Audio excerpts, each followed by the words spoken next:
You are listening to Leaders and Legends, a podcast produced by Veteran Strategies and featuring conversations with fascinating and impactful men and women who have shaped our world, our communities, and our history. My name is Robert Vane, Principal of Veteran Strategies, and your host for our discussion.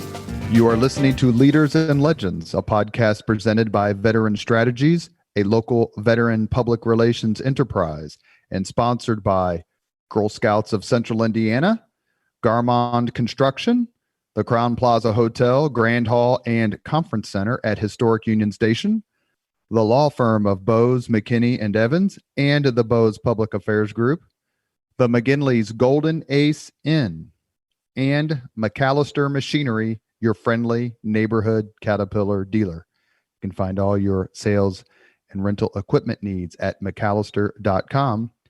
And we are pleased to announce our podcast is now a member of the All Indiana Podcast Network in partnership with Wish TV. You can find Leaders and Legends at allindianapodcastnetwork.com. Thank you for joining us on the Leaders and Legends podcast. Our guests today are Secret Service legend Clint Hill and his co-author and a journalist and author in her own right who's written a very well-received biography of Betty Ford, Lisa McCubbin. Thank you both very much for coming on the podcast. Thank you for having us. Thank you very much.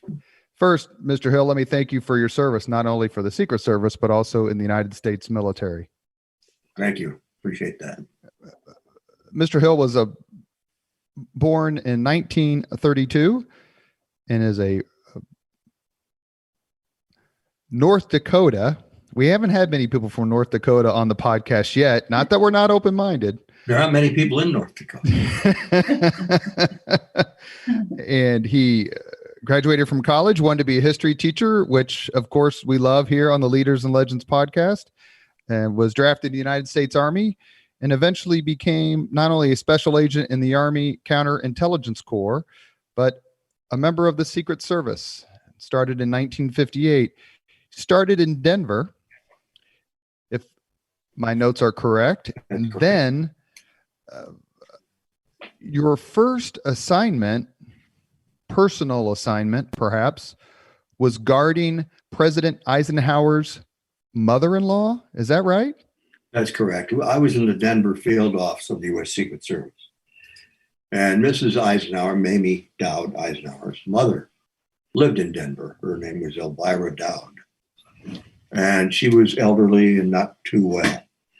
And so President Eisenhower was concerned about her and asked that we have an agent in her house from 7 at night until 7 in the morning.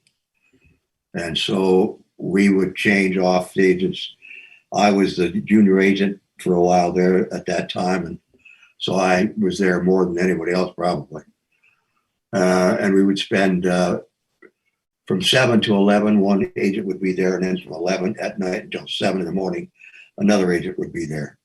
And we just stood there. We were in the house, in the living room, or down in the sitting room where Eisenhower kept all his books. He loved to read Westerns, and they all ended up there in the Dowd basement in their family room. So we had plenty of reading material to look at, all from Eisenhower. And Mrs. Eisenhower would come out there frequently and meet with her mother, usually bring one of her sisters with her, Mike. And so we got to know the entire family. And later on, in about 1960, I believe it was, Mrs. Dowd died. At that time, I was at the White House, in the White House detail, but we went out there for the funeral, President and Mrs. Eisenhower. And the funeral, part of it was in the house there on Lafayette Street in Denver. And as the funeral was starting, Mrs. Eisenhower came out and picked out those of us who were there who had been with her mother over the years and asked us to join the family. And I thought that was exceptional. And we were very glad to do that. Lisa, your background, I want to ask about being in the presence of Dwight Eisenhower. I've been to the Eisenhower farm in Gettysburg, and it's one of the most unbelievable time capsule locations I've ever been to in my entire life. Like, they still have the playing cards and they still have the avocado, the green phones. It's amazing how well that's preserved. Lisa, you started out in journalism? That was your first love? Yeah, I've had a lot of careers actually, but yeah, I was a television news anchor and live reporter in Bakersfield, California, for a number of years, and then I moved overseas to Saudi Arabia, and they didn't have many journalist jobs in Saudi Arabia when I was there, so that's when I really started writing. And I was a foreign correspondent. I was in Saudi Arabia on 9/11. So that was kind of my writing background. And yeah, then I realized I preferred working in my pajamas. And so then I started writing books. I should note for the Leaders and Legends audience, she is not in her pajamas for this interview. What was it like being in Saudi Arabia on 9/11? It was very surreal. I had young children at the time, and I really tried to shield them from any of the television coverage because I knew they were going to have to get on a plane, to return home.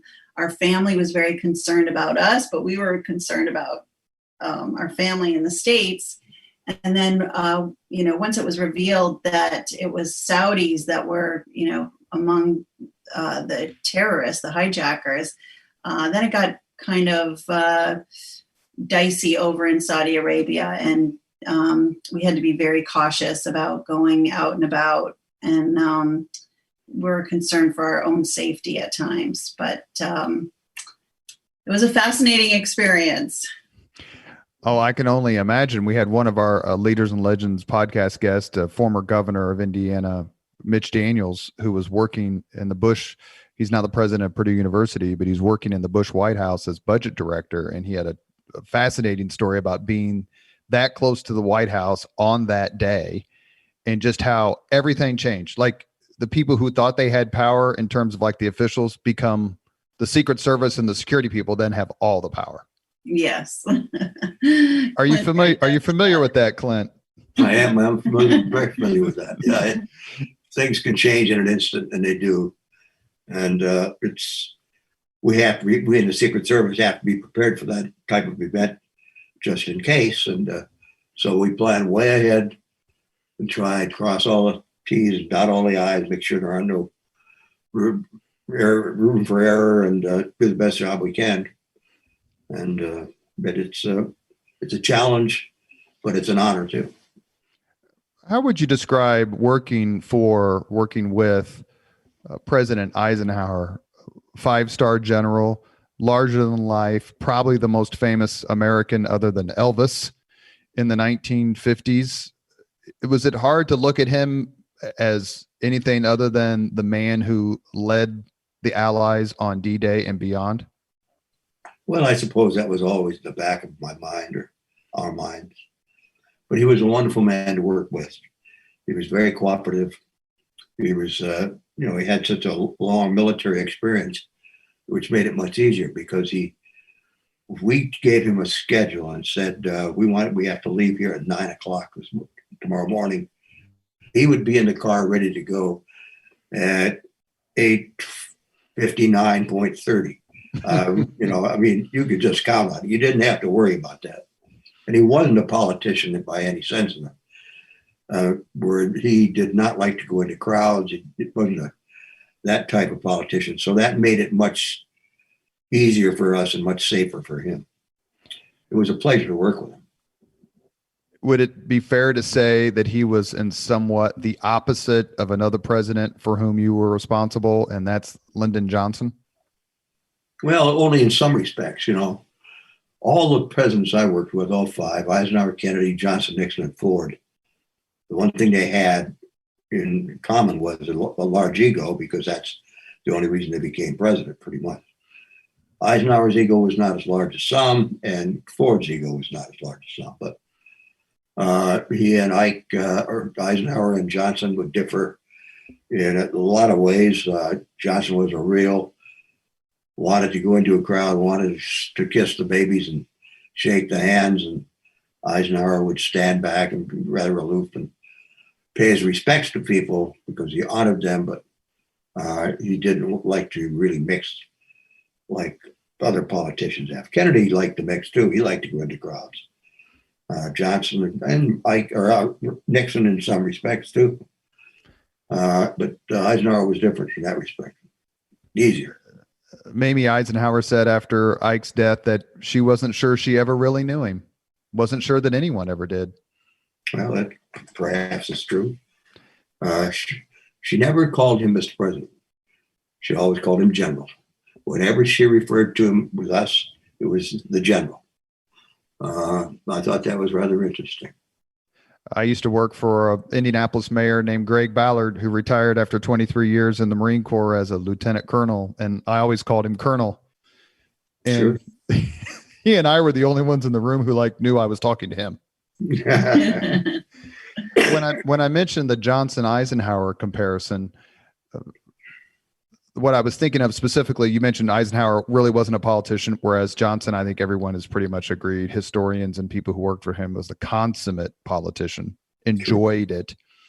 And at the same time, I read an interesting article about you in your last book where it talks about how unpredictable Lyndon Johnson was. That was really I was trying to get at with, hey, let's just go see the Pope, or hey, let's just go do this. What was it like in that instance?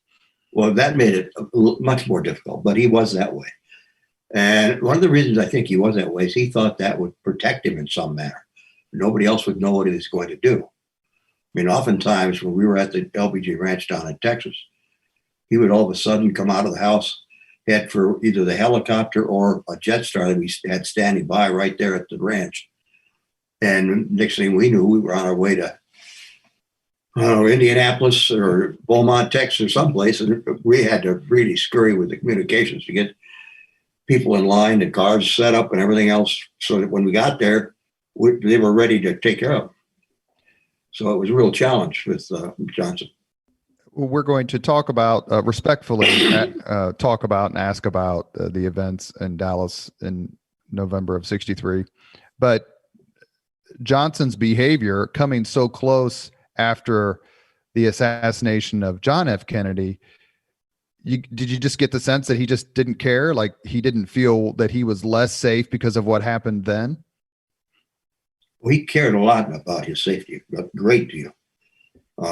He just had that belief that if he didn't tell anybody what he was going to do, they couldn't plan ahead to hurt him. And so he loved not to tell anybody. I mean, we went on a around the world trip, and the only two people he really confided in were the pilot and Jack Valenti. And Jack Valenti, yeah. Yeah, and the only reason he confided in Valenti was that President Johnson wanted to see the Pope when we went through Rome, and Valenti had a contact, and so he had to deal with Valenti in order to set that up. But it was that was a real challenge. You're listening to the Leaders and Legends podcast. We're talking to Lisa McCubbin and her co-author on several terrific books, and that is retired Secret Service agent Clint Hill. Together, they have written the books Mrs. Kennedy and Me, which came out in 2012, 5 Days in November, which came out in 2013, 5 Presidents, which came out in 2016. I actually have to say that the 5 Days in November book, which we'll discuss in a minute, I read the entire thing sitting in a Barnes and Noble one day about 5 or 6 years ago. I picked it up, sat down at the table, and read the entire book while eating multiple cookies and drinking coffee or tea, whatever I had, because it was so terrific. And we'll post the link to get these books. And if you love contemporary American history and inside accounts of what happened on momentous days and with great people, please pick up these books. You continued on with the presidential detail after the Eisenhower administration and worked for the Kennedy family, specifically for Mrs. Kennedy. Was that an assignment that you enjoyed, that you wanted? Absolutely not. I was with Eisenhower, and the day after the election in 1960, we went to Augusta, Georgia, so he could relax and play some golf. And after the first round of golf, my supervisor came to me and said, Clint, he said, They want you to go back to Washington. They want you to see the chief of the Secret Service tomorrow. They have something planned for you. And I had no idea what they had in mind. So I flew back to Washington, went in that next day to see the chief. And after about a 90-minute interview with he and members of his staff, they decided that I was going to be the one to work with Mrs. John F. Kennedy, Jacqueline Kennedy. I was really upset, disappointed, angry, as a matter of fact, because I didn't want that kind of job. I had witnessed how the agents, what things that they did when they were with Mrs. Eisenhower, or with Bess Truman, and they didn't do anything except, take her to lunch, watch canasta games, go to fashion shows. I didn't want any part of that. I wanted to be where the action was, and that was always where the president in the past had been. But as the way it turned out, because Mrs. Kennedy was so different, I was busier than I ever had been, traveling around the world, never a dull moment, and it was really one of the best assignments I could have ever had. Do you get the sense that it was that President Kennedy and Jacqueline Kennedy had more of a partnership, an active partnership, where she was involved in what he was doing, as opposed to maybe the old school way of Truman or Eisenhower? And that's one of the reasons why you were so busy? She was more involved? Well, she was more involved in other ways. She did not like politics either. Not like President Kennedy did. And she spent more time away from the White House than she did at the White House. They had a property they had leased out in Middleburg, Virginia. We spent a lot of time out there because she loved to ride horses. And this gave her that opportunity, ride with the various hunts out there, the Piedmont hunt, the Middleburg hunt, whatever, the Orange County hunt. And then we would travel. Summers were up on the Cape at Hyannisport, Massachusetts. So sometimes winters were down in Palm Beach. Every year we'd go down there for Christmas and go back and stay there for New Year's and then come back for Easter. So it was an interesting time. And between that and to and from New York City on a regular basis, I was well traveled. What was it like being around those young kids? Well, they were a delight. They were a challenge in their own way. We had there were two children. John was born after the election and before the inauguration on November 25th, 1960. So he was just an infant. Caroline was 3 years old. And we had 3 agents assigned to the 2 of them. And they were very well-mannered. Mrs. Kennedy insisted that they not be given special consideration. She wanted them to grow up like normal kids, which was very difficult. I told her I didn't think that was ever going to be possible because now they were always going to be the children of a president. And they were always going to be looked at that way by the general populace. But she was insistent that if they fell down, they'd have to get up themselves. We wouldn't help them.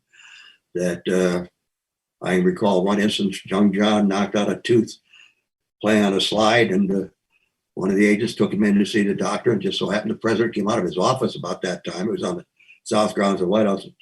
Wanted to see John, and the other agent that was out there said, "Well, sorry, John's not here right now. He knocked out a tooth." And Agent Wells took him into the doctor's office, and the president said, "Oh, that was a baby tooth, wasn't it?" And the agent said, "Yes, sir, it was." He said, "Okay, that'll grow back, no problem." And he went back to the office. So, I mean, they wanted the children to be as tough as they could be and to grow up just like any other child. And Mrs. Kennedy and Me is the first book you two wrote together. And it kind of, if I have this correct, Lisa, please tell me if I don't. You originally wrote a book in 2011 called The Kennedy Detail, JFK's Secret Service Agents Break the Silence. And that's where you met Clint Hill. That's correct. Yes, I was writing that book. It actually came out in 2010. And I interviewed Clint for that book. I wrote it with another agent named Jerry Blaine, who was a longtime family friend of mine. And so he had wanted to write this book and had been working on it for a long time. And so I kind of came in and we collaborated on that. And when I was getting into it, I said, I really would like to talk to somebody who was in Dallas during the assassination, because Jerry Blaine had, while he was one of the Secret Service agents on JFK's detail, he was on the midnight shift on that trip to Texas. So he wasn't in Dallas. And so he put me in touch with Clint. But at first, Clint did not want to speak with me. He hadn't spoken with anybody about this. And it took a lot of convincing, didn't it, to get you to talk to me? A great deal of convincing, yes. And that comes through in the research that I did, that Mr. Hill, you just did not want to talk about it. So one of the questions I have written down is, please explain to the Leaders and Legends podcast audience, how potent are Lisa's powers of persuasion? Well, they apparently were very potent, because when I first met her, I met her at a hotel in Washington, D.C. She and her son had come down to Washington, and she had arranged for a conference room, and I went in there and I told her I'd give her 2 hours. And she asked a lot of questions, and I gave her what answers I wanted to. And at the end, I looked at my watch. I said, your 2 hours are up. And she said, okay. She said, just in case I have any questions I need to ask about what we've already discussed, would you please give me your phone number? And like a fool, I did. And that started telephone calls between she and me. First was like once a week, and then eventually twice a week, then 3 times a week, then every day, then 2 times a day. And I mean, it was non-ending. And then about 2 weeks before her deadline for turning in the manuscript for the Kennedy detail, I finally just called her up and said, look, I'll tell you the whole damn story. Just ask any question you want. And so I did. And she was elated that I did that, but she was really angry because now she only had 2 weeks to get the manuscript done for the publisher. But I would say those phone calls happened over the course of about 6 months. And each time I would notice he would just give me a little bit more information, a little bit more. And then, as you do when you're talking to someone, little personal things come in, or he would say, oh, I can't talk to you at this time because we're doing this or whatever. And I happened to be living in Doha, Qatar at the time. So we had like a 12-hour time difference for these phone calls.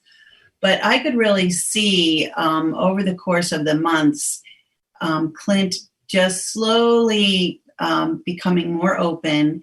And I could sense that there was like a burden being released as he was talking about it, all these things. Sure. Because it wasn't just the assassination. It was, fun times too. He was reliving, I would ask him questions about what Mrs. Kennedy was like and, how the Secret Service did this or that. And I remember him saying to me, are you really interested in this? He just couldn't understand that anybody would find it interesting. Well, that's interesting, because I saw that in an interview I read where you said an ordinary day for you, Clint, is an amazing day for anyone else. And that is so right. I haven't talked to too many quote unquote people at Mr. Hill's level, right? I've been lucky with the podcast to talk about folks who've been in the room for amazing things. But your everyday drudgery, I got to go to work again, Mr. Hill, would be an absolute trip to Disneyland for most of us. Did you get that sense how lucky you were to be around all these people? Absolutely. When we got to the White House, you walk down on the east side there and go down to the west side and go down to the West Wing. You are extremely fortunate to have this position and to work with the people that I worked with. I worked with some of the finest young men. We didn't have any females in the Secret Service at that time.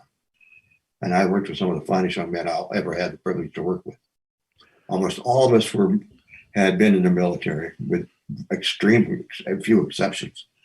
And I think we all had that same attitude, that we had such a feeling of respect for the office of the president that we didn't want anything to happen to cause that office to have any disrespect.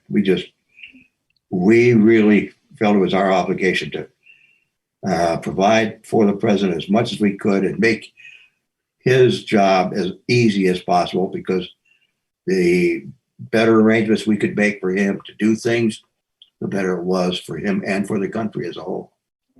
Well, And listen, he's still in touch with, the men that are still alive from that era. They, have such a close bond. I think in the last week you've spoken to 4 agents that you worked with at that time that would just call up and, check in on each other, which is really great. well, Ms. McCubbin's persistence in getting you to speak with her, Clint, makes me feel better about my persistence in trying to get her to speak with me for the Leaders and Legends podcast. Your first book was Mrs. Kennedy and Me. Why was that your first book together? Well, I hadn't wanted to write a book, period. And I vowed I never would. I'd been asked by many, many people to help them write books. I'd been requested to write one on my own, but I had just absolutely refused. It got to the point where I had so many requests of that type that I took all my notes, threw them out in my patio, lit up my grill, and threw them all in there and burned them all up. And that was before I met Lisa. So by the time we started to write Mrs. Kennedy and Me, I had to rely on memory because I didn't have any notes. Did it it would make have you been so much easier if he had all those notes, trust me. Well, I read a book But it was, you asked why that was the first book. Well, after Clint helped Jerry Blaine and I with the Kennedy detail, and then he kind of toured around with us when we went on the book tour, and he admitted that he was feeling better by being able to talk about it, because he had buried these memories and emotions for so long. And it was very difficult at first, extremely emotional for him. But he emotionally was better by talking about it. And so when the publisher and I asked him about writing about his 4 years with Jackie Kennedy, at first he just did not want to do that. But I said, you can make this a tribute to Mrs. Kennedy. It doesn't have to be a tell-all, and you're the author. You get to choose what to put in and what to leave out. And so once he thought about that as making it a tribute, then he thought he would go ahead and do that. Yeah, that was that one word that she used kind of tripped it for me. That when she said tribute, I finally decided that's what I was going to do. Perfect. What was it like being in the White House? I read 2 or 3 books on this, and then obviously there was a movie several years ago. Being in the White House with the Kennedy family during the Cuban Missile Crisis. Very touchy. It was. We knew pretty much what was going on, but not everything, but enough.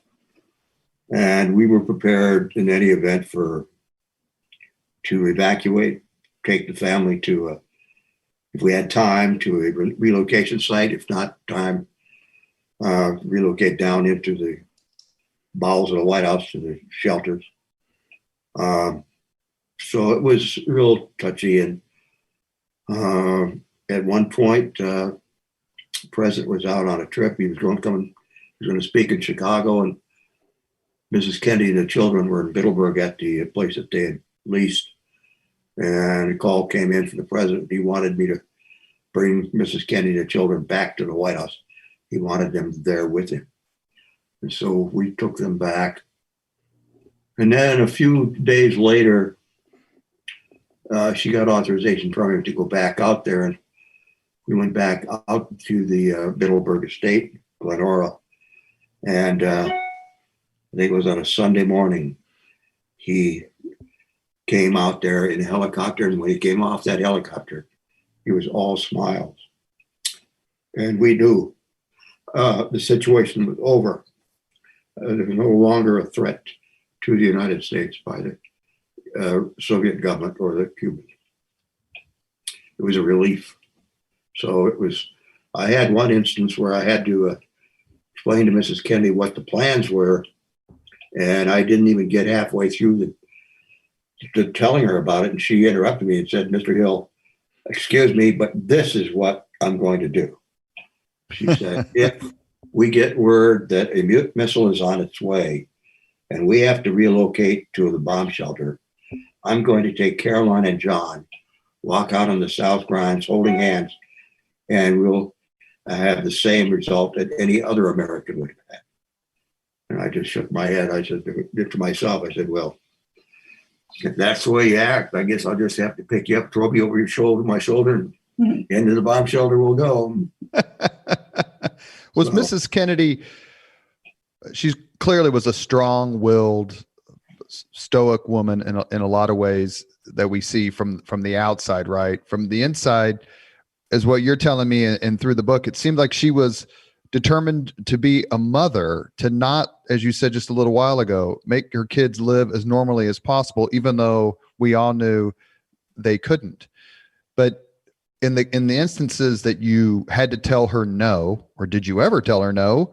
How did that go over? Did she understand that it had to be a certain way because of the Secret Service? Yeah, she did understand it. And if you had to tell her no for something, as long as it was reasonable, she would accept that. You didn't want to be unreasonable with her. She was just too damn smart and up to date on everything, so that if you were making an unreasonable request, she knew immediately. She was really an intelligent woman. You are listening to Leaders and Legends, a podcast presented by Veteran Strategies, a local veteran public relations enterprise, and sponsored by Girl Scouts of Central Indiana, Garmond Construction, the Crown Plaza Hotel, Grand Hall, and Conference Center at Historic Union Station, the law firm of Bose, McKinney, and Evans, and the Bose Public Affairs Group, the McGinley's Golden Ace Inn, and McAllister Machinery, your friendly neighborhood Caterpillar dealer. Our guests on this podcast are Clint Hill, former Secret Service agent, and his co-author for many books, and we will put these books on our website and on Facebook so that you can read them. Lisa McCubbin, thank you both for coming on. Thanks for having us. We're glad to be here. The trip to Dallas in November of 1963, planned like every other trip, or was there something different about this presidential trip before it even started? And I'm thinking particularly about this being Lyndon Johnson's home state and him wanting to put on a great welcome. Well, it was different in some respects in that we knew that there was a group of people specifically in the Dallas area, that were very anti-Kennedy. We knew that the U.S. ambassador to the United Nations, Adlai Stevenson, had gone to Dallas about maybe 2 weeks or 3 weeks before this trip was going to take place, and that he was making a speech, or tried to, and he was interrupted by hecklers, driven off the stage, hit with a placard. So it was so serious that the night before our arrival in Dallas, we arrived on the 22nd, on the night of the 21st November, Chief of Police Curry got on the television in Dallas to plead with the people of Dallas to please show respect for President Mrs. Kennedy and Vice President Mrs. Johnson, Governor Mrs. Connally, because he was concerned. But there was no real intelligence to indicate there was anything more than a political division taking place. We didn't have any other really serious intelligence information. And so the trip was fast. We went in on the 21st. We went to San Antonio and to Houston and then to Fort Worth. So that's 3 cities in one day. That's quite a rapid trip when you consider that each place has to have a speaking engagement. One of them had a dinner. And so we were very, very busy. But we didn't have any indication that what happened may be what was going to happen. In a December 2010 interview with BBC Today, you said, quote, Lee Harvey Oswald had all the advantages that day. We had none. And it was a very easy job to accomplish because of the way everything was laid out. True. Which advantages did he have besides perhaps surprise? Well, surprise was one. And he took advantage of that, which he fired not while we were coming at him, but while we were going away from him. So if we had fired at us or at the president while we were coming at him, we would have been able to discern exactly where the shots were coming from. But when he decided to wait and fire the shots after we had turned the corner and we were going away, that meant we had to find the location of the shooter before we could do anything. And we had to try and get up and cover President and Mrs. Kennedy so that they could be less harmed than they would be. I tried to do that after the first shot was fired, I was on the left-hand side of the car that was right behind the president's car. It was on the running board of that car. There were four of us on the running boards. I was in the front position on the left side. Mrs. Kennedy was in the left rear of the presidential vehicle. The president was in the right rear. I'd been scanning the area to the left, which was a grassy area. And there were people there, but there were just a few compared to how it had been as we came down Main Street in Dallas. It was completely packed on Main Street. It was thousands and thousands, hundreds of thousands of people. But when we got into Dealey Plaza, the area was very sparsely occupied. I didn't notice anything unusual, really. And then all of a sudden I heard an explosive noise over my right shoulder from the rear. So I started to turn to that area to see if I could identify where it came from, what it was. I wasn't sure it was a gunshot. In so doing, my eyes passed over the back of the presidential vehicle that was in front of me. I saw the president grab at his throat like this and start to fall. I knew then it was a shot. And so I jumped from my position on the follow-up car and ran toward the presidential car with the intent of getting up on top of the back of it to form a shield or barrier there to protect both President and Mrs. Kennedy. But as I jumped off the car, there was a motorcycle officer immediately to my left. So I had to get between the motorcycle and the car, and both engines were making considerable noise. The agents told me later there was a shot fired while I was running. I never even heard that one. And just before I got to the car, there was another shot fired. At that time, the president had fallen to his left against Mrs. Kennedy's face, and his head was somewhat down. And so the bullet from that third shot entered the president in the rear of the head and exploded out of the head just above the right ear, just behind it and above it. And there was blood and bone fragments and brain matter all over the car, over me, all over Mrs. Kennedy, because she at that time tried to get up in the back of the car so she could grab some of the material that came out of the president's head. Excuse me. Which she did do. I got up there and I finally grabbed her, put her in the back seat where she was supposed to be seated. When I did that, the president's body fell farther to its left with his head in her lap. And his right side of his face was up. I could see his eyes were fixed. I could see the hole in the skull. And there was just no brain matter in that area of the skull at all. So I assumed immediately that it had been a fatal wound. And I turned and gave a thumbs down to the other agents in the follow-up car, because they had not had the opportunity to get to the car to help. When they turned to see if they could figure out where the shot was coming from, they turned away from the president's car because they were on the right-hand side. They didn't see the president grabbing his throat and realize he had been hit.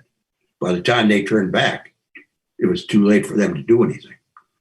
And so I got up on top and I laid there and screamed at the driver to get us to a hospital. And Chief Curry from Dallas got in front of us in a lead car, and he led us out to a highway right there, and then on to Parkland Hospital. Lisa, you co-wrote the book 5 Days in November with Agent Hill.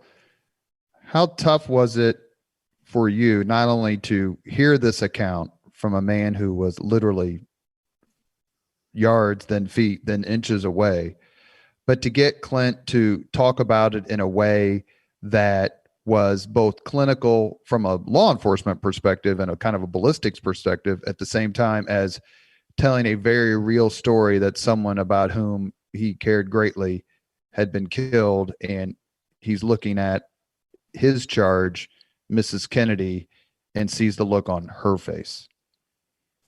Well, I think that's what I kind of bring to the books is pulling out the emotion. Most law enforcement people, they're kind of trained to not show emotion and be very stoic, and especially Secret Service agents. And Jerry Blaine, when I was working with him, he basically said, no, we don't have emotions. Well, that's not true. They do. And every time Clint would talk about this, his eyes would well up with tears. So, you could tell it was still affecting him. So with 5 Days in November, that was a really hard book to write. We did it pretty quickly.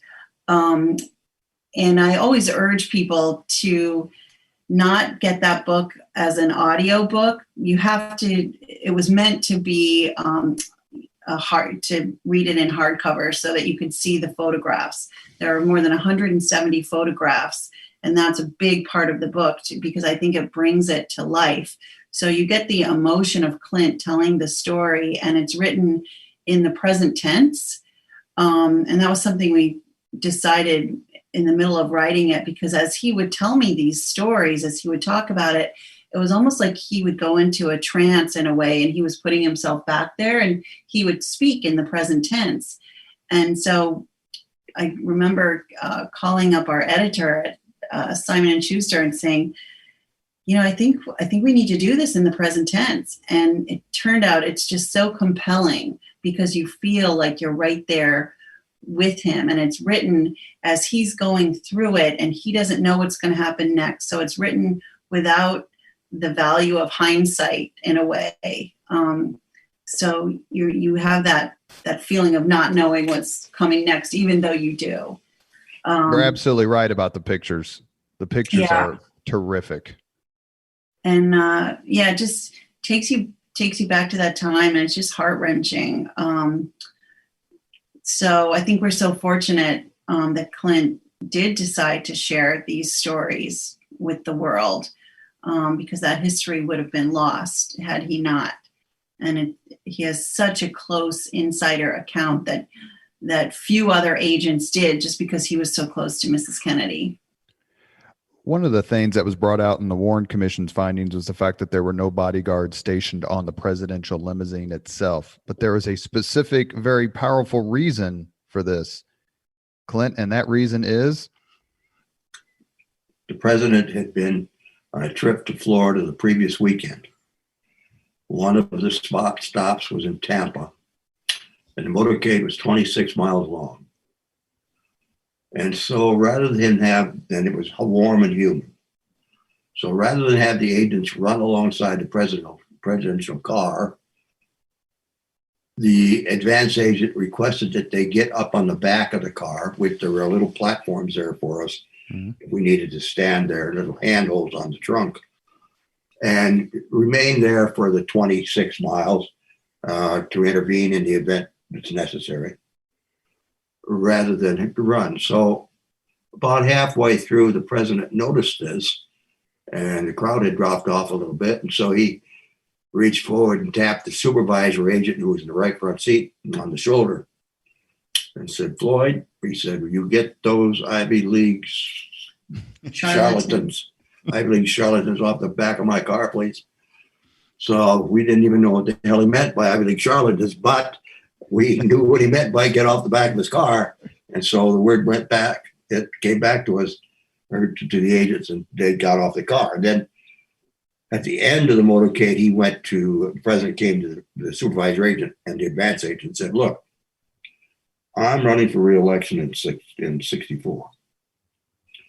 If the agents are up there like that and appear to be hovering over me, the people will have a sense that I am separated from them, that there's a barrier between the voting public and myself, and I can't afford that to be the case. So from now on, do not have the agents up in the back of the car.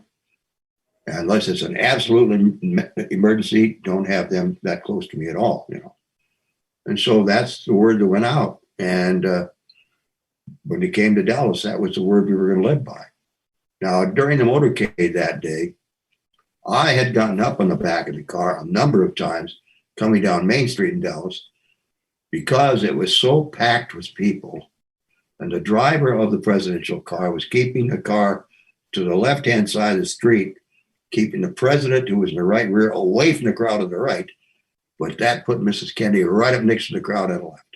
And so I would run forward, crawl up in the back of the car and be as close to her as I could to prevent anybody from reaching out and doing something or throwing something to her. And so, that worked okay. But by the time we got to the Dealey Plaza area and the crowds had dropped off, there wasn't any need for me to be there anymore. So I went back to the follow-up car. So at the time of the incident, I was on the follow-up car. One of the things when you read about the assassination, and I'm talking about the history of the assassination, not the conspiracy stuff, or watch some of the documentaries that stood out to me, I couldn't believe it when I first heard it, was the shooting of the president of the United States was not a federal crime at that time. At that time, that's correct. And Texas law governed how it was going to be handled from a law enforcement procedure. True. Which almost led to, I don't want to hyperbolize and say there was going to be a gun battle, but if you read accounts of that day, that the Secret Service, when President Kennedy was pronounced dead, was determined to take the body back to Washington, D.C., but Texas law said there must be an autopsy before it leaves. Tell us a little bit about that particular conflict, because just the notion that it's not a federal crime, I simply couldn't believe it when I read it. Well, this has happened at Parkland Hospital at the emergency room. And the president was in trauma room 1, and Governor Connolly had been shot also in trauma room 2. And after they pronounced the president dead, which that was about 1:00 in the afternoon, the decision was made that they would transport the president back. We would transport him back to Washington for the autopsy. So I was requested to get a casket, and I arranged for that, and it was brought. And the nurses in the emergency room were preparing the body to place in the casket when the coroner arrived. And he simply said, "What are you guys doing?" And we explained, "Well, we're preparing to leave and go back to Washington, D.C." He said, "You can't do that." We said, "Why not?"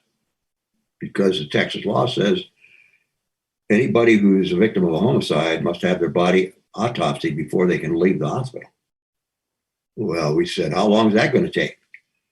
And the coroner said, "Oh, a few hours, maybe a day." And we said, "That's just not acceptable. We're going to go anyway." With that, he then said, "All right, if you're going to leave, you must have a medical expert travel with the body and remain with it up until the autopsy is performed." I said, "That's fine. We have Admiral George Berkeley is here. He is the president's military physician. He can remain with the body at all times." And that's what we did.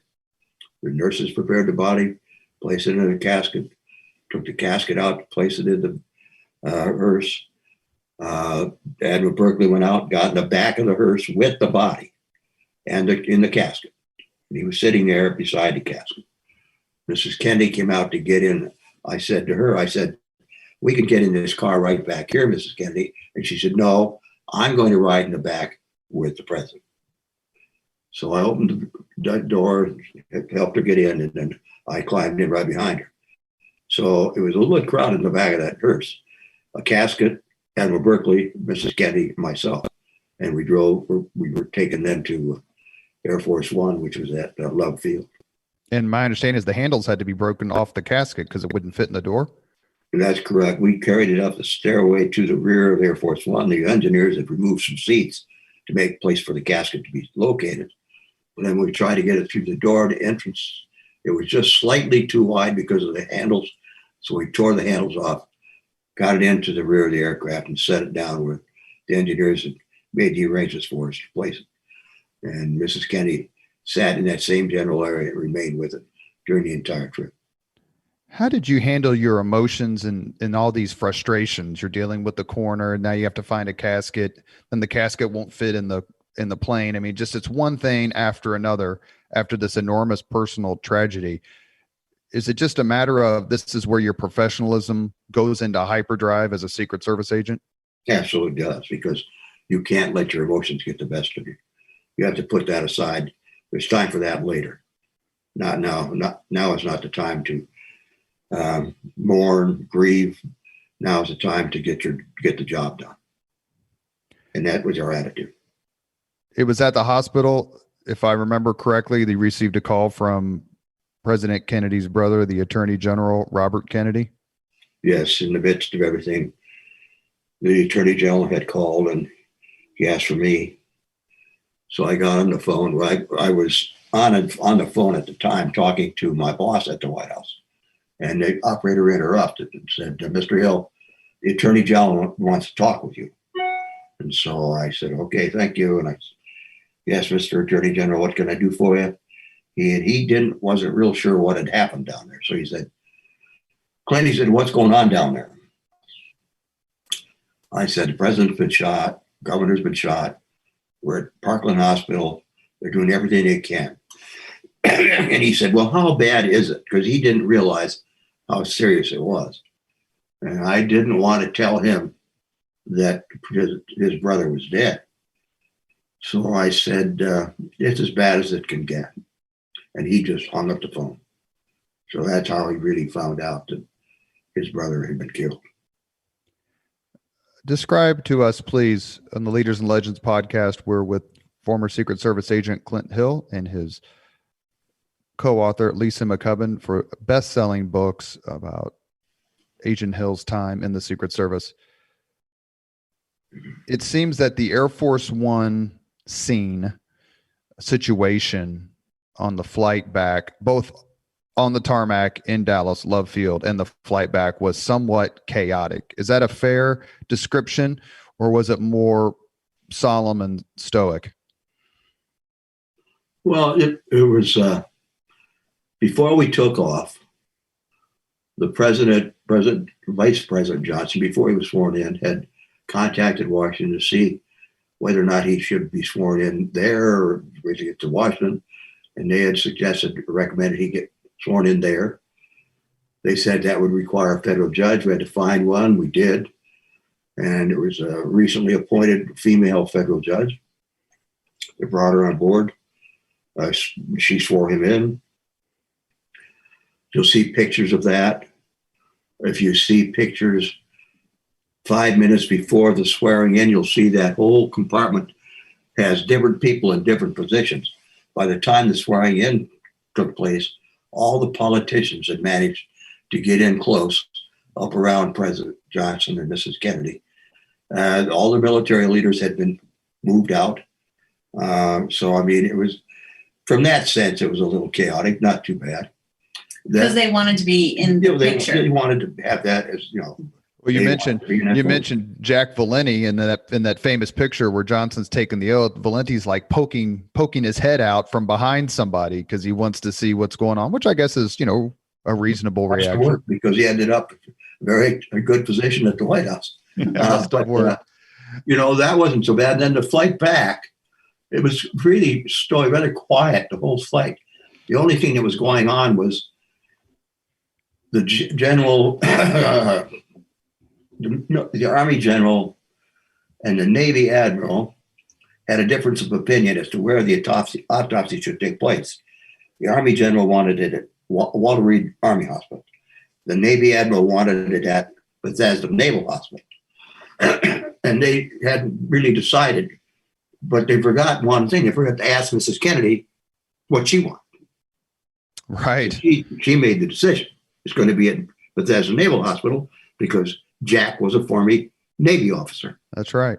And so that ended this discussion. But up until that point, it was rather nobody knew what was going to take place. If the inclusion of Mrs. Kennedy in the swearing-in ceremony caused some bitterness maybe or angst that Johnson insisted that she be there, wouldn't go ahead with the oath, and you stop me where my history is wrong, wouldn't go ahead with the oath, wanted her there, and someone went to go get her, but there was some discussion because they're like, this lady has been through enough, let her just stay where she is. And Johnson wanted her in that photo. Well, and she felt the need to be in it for the good of the country. And so she did agree to do that.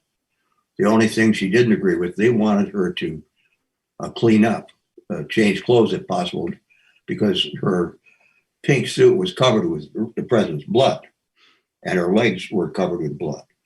And they preferred that not be on the photo, but she said, no, I want them to see what they've done. And so she had agreed that she would be in that photo and wanted to be in it, but not under the same conditions that other people had requested. And right before that photo was taken, there was a really touching moment between Mrs. Kennedy and Mr. Hill. Tell about that. Just before the swearing in, I had gone to the forward portion of Air Force One, where I had a seat, and it was near the radio operator. And pretty soon, one of the stewards came forth and said, Clint, Mrs. Kennedy wants to talk to you right away. So I went back to where she was seated, and as I approached her, she stood up and she grabbed my hand and she said, oh, Mr. Hill, what's going to happen to you now? And I said, I'll be okay, Mrs. Kennedy, I'll be okay. She was concerned about my reaction to what had happened. She was concerned about the reaction of some of the other agents, like Bill Breer, who was driving the car. But I mean, it was something I had never expected, and it came right out of the clear blue. And I just told her that I'd be okay, and she accepted that. As murderous and disgraceful as Oswald's actions were that day, is it fair to say that Mrs. Kennedy's performance was as perfect as it could have gotten for someone so close to such a, not only a national tragedy, but a personal tragedy? She handled the entire situation from the time that we got to the hospital right up through the burial on the 25th with such poise. And she set an example for everybody else. In the ride from beyond Dealey Plaza till you get to the hospital, where it's out of the Zapruder film sort of range. Yeah. What was that part of the ride like? Well, we were going very, very fast. I was up on the back.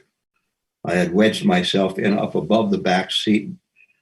Had on my sunglasses. I turned my head at one point. We were going so fast, they just blew right off my head. She didn't say anything.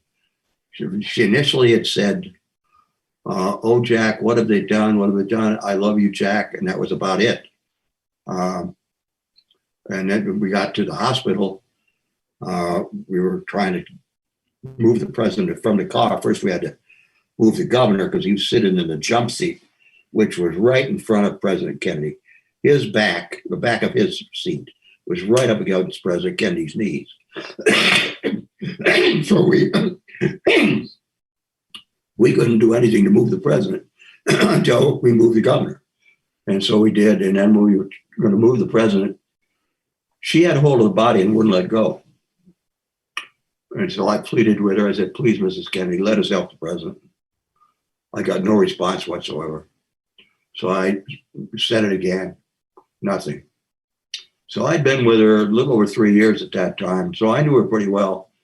And I realized she didn't want anybody to see the condition he was in because it was deplorable. It was terrible. Right. So I took off my suit coat and I covered up his head and his upper back. And as soon as I did that, she let go. We lifted him up, put him on a gurney, and took him into trauma room 1 at the emergency room. and she followed. But she went in and out of the emergency of that trauma room. She stayed within 5 or 6 feet of the door of the trauma room at all time until we left the hospital with the body. And Mrs. Connolly was near the one that the governor was in. They were both suffering the loss of their spouses. What was your reaction a few days later on national television when Jack Ruby shot Lee Harvey Oswald? Well, I didn't find out about it until after the fact, because at the time that happened, we were in the process of moving the body of President Kennedy from the White House on outside the White House to the caisson, taking it down to the U.S. Capitol to place it in state. And so we didn't find out about Lee Harvey Oswald until a little bit later. I was shocked, surprised, really didn't understand what exactly had happened. I didn't really find out and find out exactly what happened for years until I sat down and talked to a detective from Dallas, Jim Lavelle, who was the detective handcuffed to Oswald on the day that they transferred him, the day he got shot. And he told me that Oswald really never said anything. He kept on saying it was a setup. But that when he did know Ruby somewhat. A few days later, or whenever it was, 2 days later, I guess it was, he had the same assignment to transport Ruby out of the Dallas Police Department. You're taking him to another place. And in that day, he talked to Ruby and he asked him, he said, "What the hell did you do that for, Jack?" And he said, he said, "Jim," he said, "I thought I was going to be a hero, but I really screwed things up, apparently." And Jack said, or Jim said, "Yeah, you sure as hell screwed things up. We really wanted to interview both Oswald and then Ruby." Do you have a word or two in the few minutes we have left, but in a word or two to describe all of the conspiracy theories and all the books that have come out about what happened in Dallas?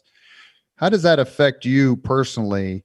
Maybe you believe one of them. I'm not an expert in any of it, obviously, but just in generally the obsession with the conspiracy theories surviving Dallas, which actually is a big part of the movie In the Line of Fire, of which I know you were not only a part, but somewhat based on your life. Well, the conspiracy theories are just that, theories. There's no fact involved.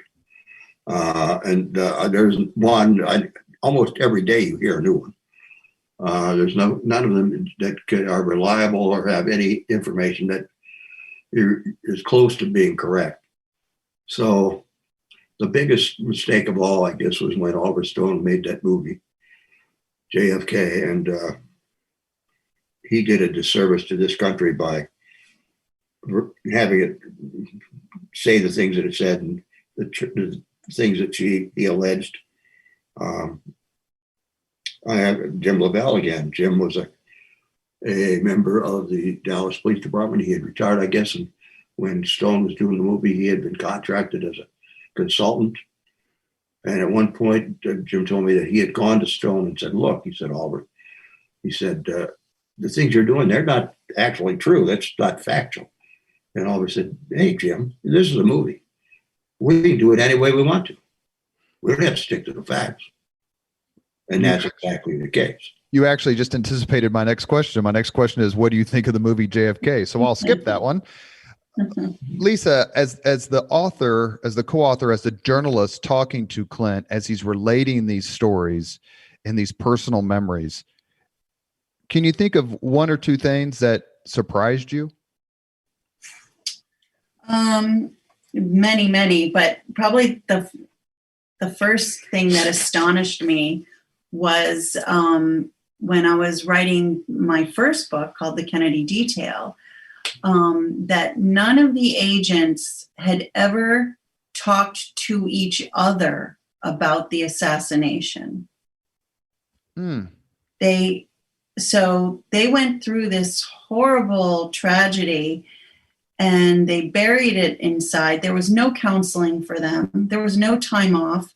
they went straight back to work and just had to work harder. All the agents that had been with President Kennedy suddenly were now protecting President Johnson. So they're just, having to go back to work and work harder.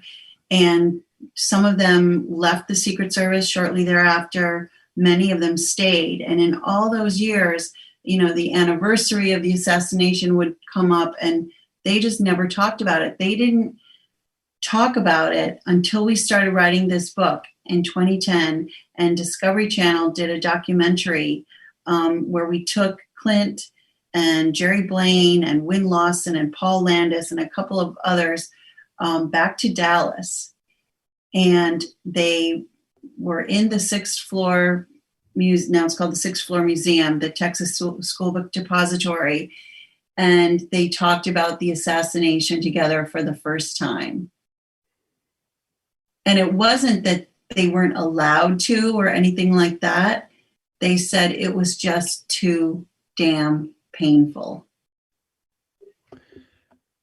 And a lot of this is the code, I would imagine, and Clint mentioned it earlier about the fact that so many of these men had served in the military, probably in combat, and they didn't talk about that much then either. Right. It's true.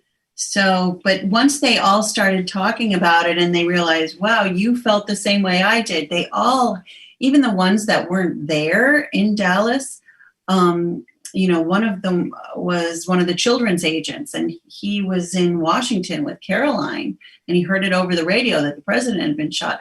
But they all had the same sense of failure and a sense of guilt and responsibility that they were unable to save the president from being assassinated, because that was their mission. And that goes back to when Clint said Lee Harvey Oswald had all of the advantages that day.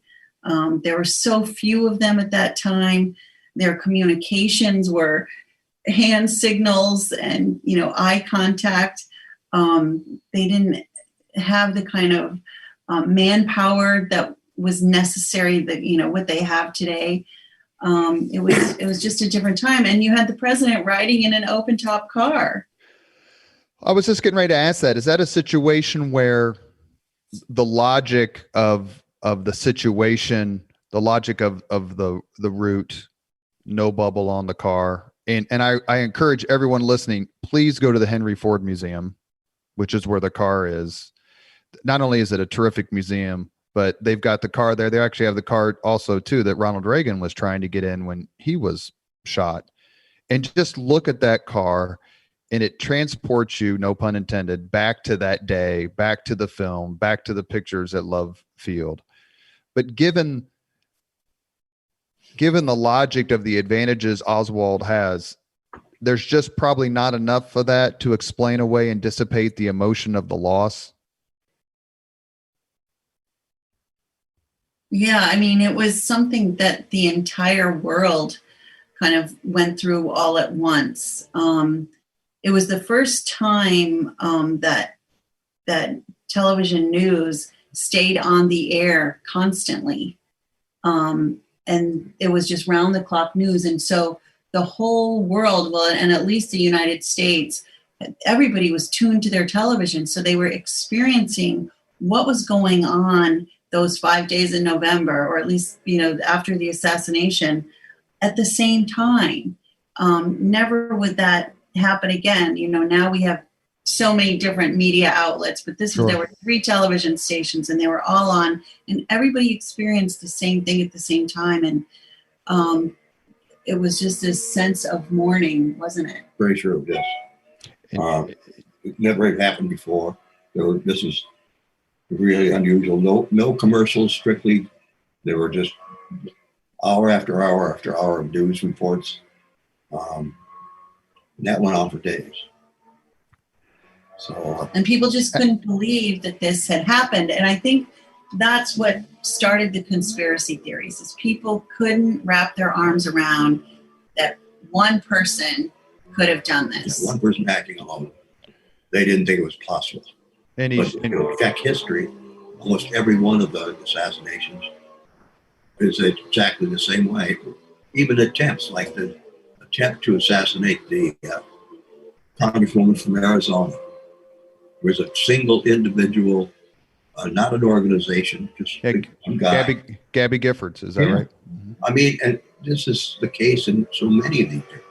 Well, the two attempted assassinations of Gerald Ford in September of 75, one of them is a Manson cult member, Squeaky Fromme, and the other's Sarah Jane Moore. I know. And there's no massive organization. It's just a couple people who either want to be famous or don't know how, in Squeaky's case, didn't even have a bullet in the chamber, but are just have their own grudges or their own mental issues. One of the things I wanted to ask you about very quickly is you stayed as Secret Service agent for the Kennedy family, Mrs. Kennedy, Caroline, and JFK Jr. after the assassination. Why was that done? And what was it like to be with her so soon after this horrific watershed event? It was done at the request of President Johnson. They decided it was necessary to have someone seeing the children. And she wanted that too. And they asked her who she wanted. And she listed names. I happened to be one of the names she listed.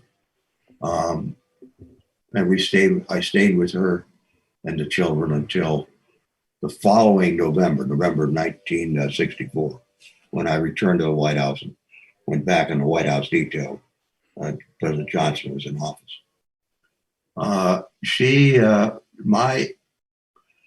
It was really tough, I can tell you this, in December of 63, to be with she and the children down in Palm Beach, Florida for Christmas, with her sister and her sister's husband and their children. And to see them on a daily basis going through this Christmas, was supposed to be a happy holiday season, and it certainly was not. And it really ate at me to realize that we had a responsibility to protect the president, and we failed to do so. And it just ate me up. And subsequently, I stayed in the Secret Service until 1975. And it finally got to the point where they retired me on it because I just couldn't handle it anymore. And you've been amazingly honest and open and courageous about talking the PTSD, the guilt, and the substance abuse and everything that you went through and used to cope, not only with your own awakening as you came out of it. How has your friendship with Lisa made a difference in your life? Oh, it's changed my life completely. I went into a deep depression beginning in 1976. I was retired in 75. I went on 60 Minutes in the fall of 75. And I broke down on camera for the whole world to see. I subsequently went into a deep depression. I stayed in that depression. Like you said, I was medicating myself with alcohol. I kept the Scotch industry in business and the tobacco companies. And in 82, my doctor told me, he said, you've got a choice to make. You either quit doing what you're doing or you're going to be dead in a short period of time. So I did. I just cold turkey quit drinking and smoking. But still, even though physically I started to get better, I still had this emotional problem regarding the assassination, the feeling of guilt. Why couldn't I have done more? Why couldn't we as an organization have done more? And it just really was bad. And then when I started to talk to Lisa, somehow it was like a valve had been turned off. It was released. And I felt so much better. The more I talked about it with her, and then we went out and talked to the public, the better I felt. And I didn't realize that until after it occurred that would happen, and it did. I had a tough time talking about it. The first few times I would break down, especially talking about seeing John salute his father at the day of his funeral, because I was close to the children as well as Mrs. Kennedy. And but over time, I realized that I was getting better. And in subsequent years, I've actually recommended to people who are suffering from PTSD, they should talk about what happened in their life. because that's the one thing that will make you feel better, and your whole system will feel better. And just talk about it, be honest, get it out. It helps. Lisa, how has your friendship, your close friendship with Clint changed your life? Well, it's changed my life completely as well. Well, he's a wonderful person to partner with. And, we've had great success with the books. I have an appreciation for history that I never had before. He's really the most remarkable person I've ever met. And I'm so fortunate to have him in my life. We can be watching anything on television, and sure enough, he was probably there, or, he can relate the story. And no matter what it is, or if I have any questions about, anything in politics going on today, I'll say, well, why are they doing that? And he knows everything. I mean, it's amazing. And he's been through it, and his memory is remarkable. He has such great perspective. I urged him to run for president in 2012. I was half joking. I said it would be good publicity for our book. Why don't you run for president? And now I sure wish he had, because Oh boy.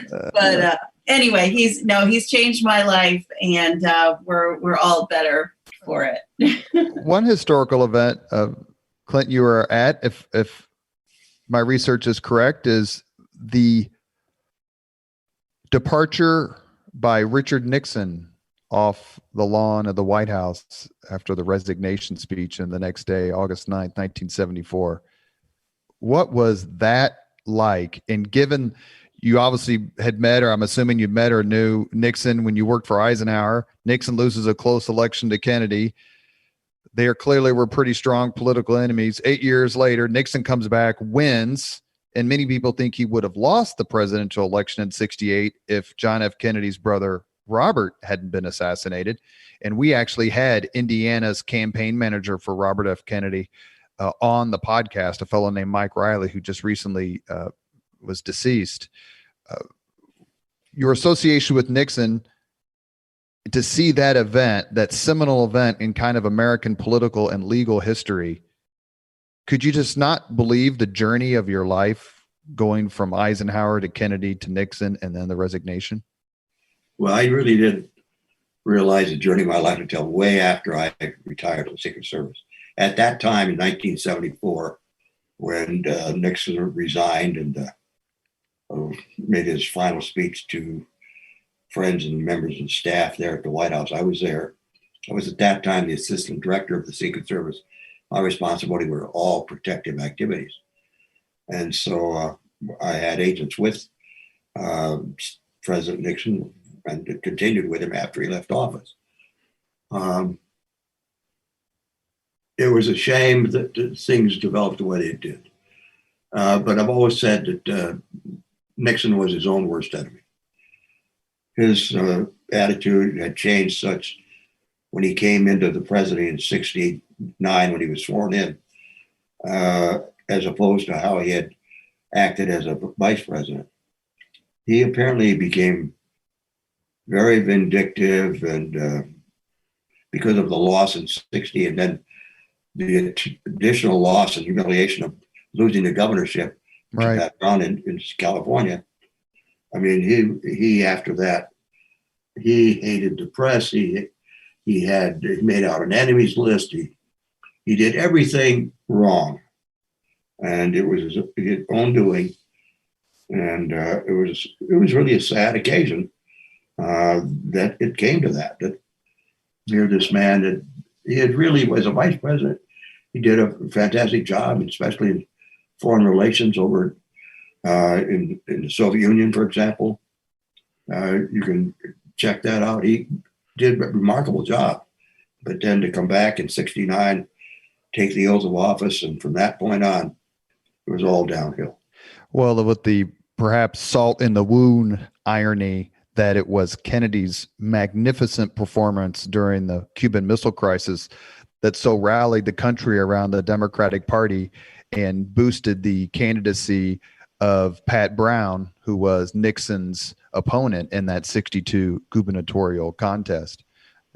We talked a lot about, this is my last question, a lot about Mrs. Kennedy and your relationship and her role as First Lady and how she changed the office.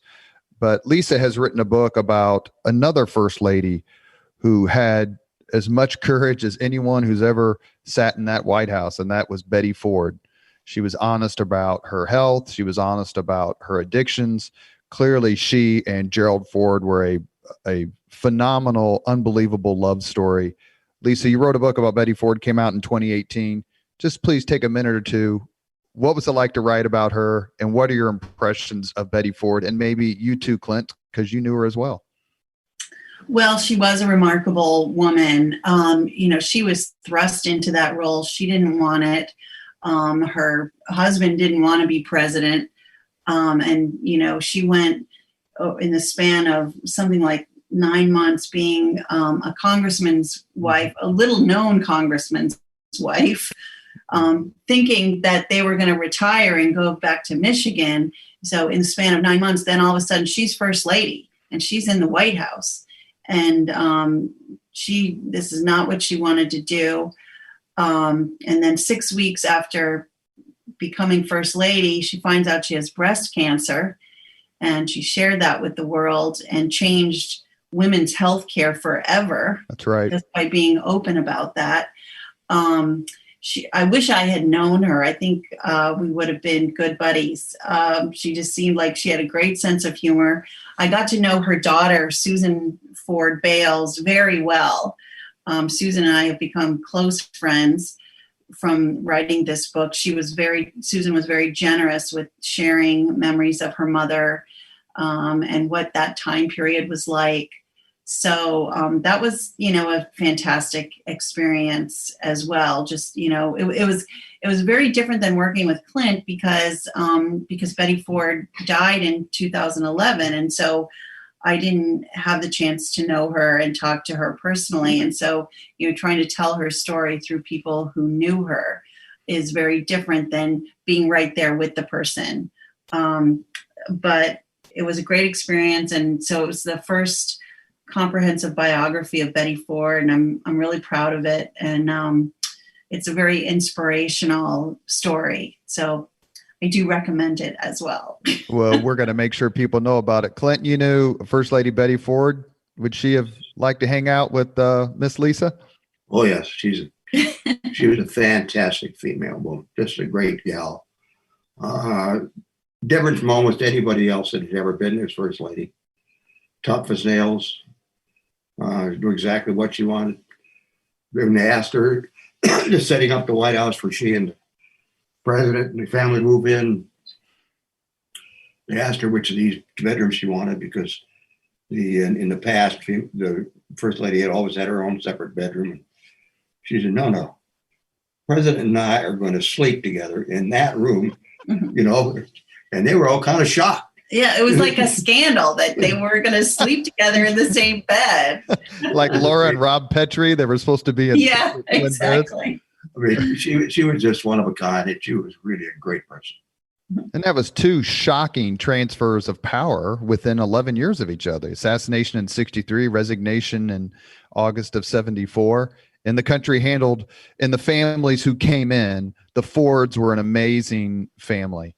And it's clear that the Johnsons, Lyndon Johnson, to your point about still being part of the detail for the Kennedy family, went out of his way to treat Mrs. Kennedy with deference and respect and care. True. And, like President Ford, he was the right man for the job at that time to heal the country's wounds because there were severe wounds within the country. And he did a remarkable job. If he hadn't given President Nixon the benefit of the doubt that later on and pardoned him, why I think he would have won the election in 76.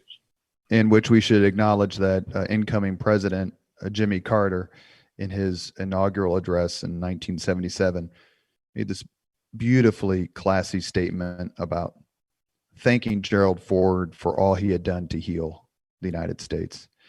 You have been listening to the Leaders and Legends podcast, presented by Veteran Strategies, a local veteran public relations enterprise, and sponsored by Girl Scouts of Central Indiana, Garmond Construction, the Crown Plaza Hotel, Grand Hall, and Conference Center at Historic Union Station, the law firm of Bose, McKinney, and Evans, and the Bose Public Affairs Group, the McGinley's Golden Ace Inn, and McAllister Machinery, your friendly neighborhood Caterpillar dealer. Our guests have been former Secret Service agent Clint Hill and his co-author and author in her own right, Lisa McCubbin. They have actually given me more time than I thought they would, and I'm very grateful and apologetic for keeping you on. I got through about 40% of my questions, but there are no words for me as an American who served in the military and a student of history to be able to have a conversation with the both of you. You've been incredibly gracious with your time. I'm unbelievably honored, and I cannot thank you enough. Well, we thank you. Thank you. Thank you for your the service. Great people of Indiana. We were fortunate enough to be out at the Indianapolis 500 with the last year. Last year, we were at the Indy 500. And the Indiana State Police really took care of us. And what was the name? Do you know? Remember the name of what? Patrick Edders. He was personally assigned to us, and we had our own bodyguard. Well, I mean, he just made sure we could get around and do the things we needed to do. It was amazing. What was that like, Clint, to have someone making sure things go right for you? I began to appreciate much how much. I loved it. I would like to have my own personal. Well, I do have my own personal Secret Service agent, but Patrick Eder was fantastic. Shout out to him. Oh, yeah, definitely. I will pass that along to the governor of Indiana, who is a huge history buff, and I'll make sure he gets this podcast. And I'll also pass that along to Mark Miles, who's CEO of the Indianapolis 500 and has been on my podcast, on the Leaders and Legends podcast as well. I'll make sure they both know. If you want to, we met the governor as well, and he was wonderful. Very nice. And veteran of the United States Navy. Yes. Very good. Thank you both very much for coming on the podcast. All right. Thank you. Thank you very much for listening to Leaders and Legends, brought to you by Veteran Strategies Incorporated. If you want to contact us about this program or our menu of public relations services, please send us an email at robert@veteranstrategies.com. That's robert@veteranstrategies.com.